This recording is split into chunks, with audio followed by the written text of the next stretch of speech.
Cancel culture is canceling America. And the reason I'm the enemy of the corporate media is 95% of the time I've been dead on. Because anytime you can silence one man, you can silence every man and every woman. Alex Jones, if I was to believe what the mainstream media is saying about you, I'm sitting down with the devil right now. Is that true? It depends on your perspective.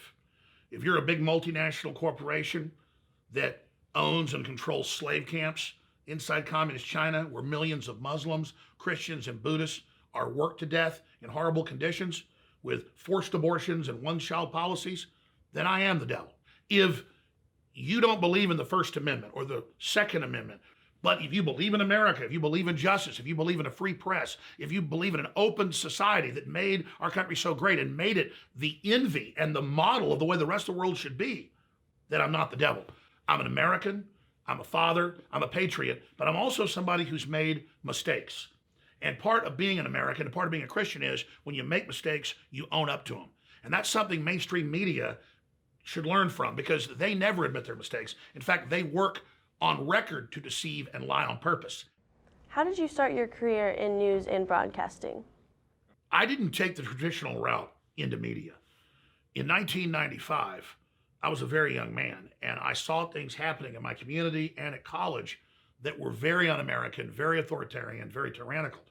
And so I would call and talk radio and talk about the issues. And then I noticed that there was local access TV in Austin, Texas, where they had digital soapboxes, just people in a room with a camera, but it was going out over the cable system.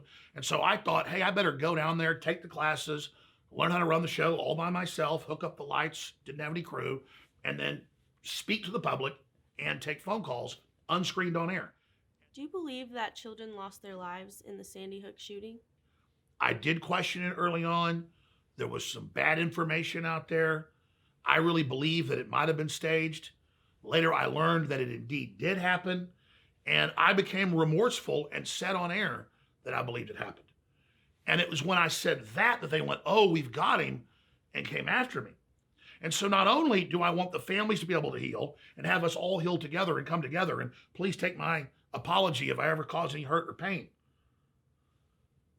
But it's not just hurting the families. It's not just hurting me. It's hurting the First Amendment.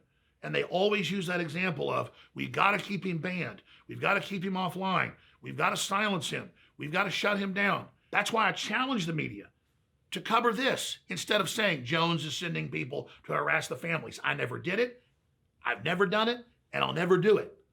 Because anytime you can silence one man, you can silence every man and every woman. And the American way of life is dead and gone. And so I want my identity back. I do not want to be the Sandy Hook man. I do not want them to always misrepresent what I said and to say that I'm currently saying these things. And I ask the families to, again, accept my apology and to please stop allowing your representatives to say that I'm currently saying your children didn't die and that I'm currently sending people to your houses, which I never did. That's not right. Why do you think you're so vilified by the mainstream media? I've apologized here today for mistakes I made, because that's what a man does. But I made those mistakes from a place of truth, where I believed that I was fighting a corrupt, out of control system, David versus Goliath, and that I needed to challenge everything they said and everything they did, because so many times they lied to us. And that at its roots is very, very legitimate. But when you become powerful and you have millions of listeners, people are gonna twist what you say, and people are gonna take what you say out of context. And so you've gotta be careful about what you say and you do. It has to be you, yourself, by learning through the process that controls your tongue. And so I did everything I did from a place of meaning well.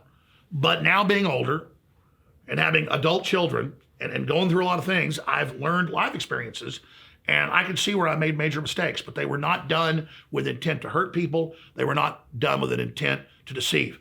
And the reason I'm the enemy of the corporate media is 95% of the time I've been dead on.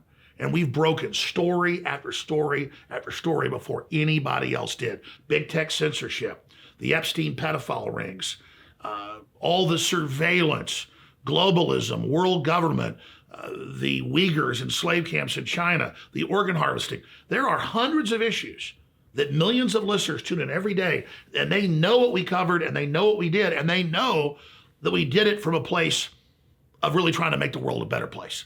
So if I made mistakes, absolutely. And in America, we're allowed to make mistakes. And we're also allowed to try to set those mistakes right. So that's why I have all these powerful enemies, because they know I'm calling them on what they've done. They're purposely lying.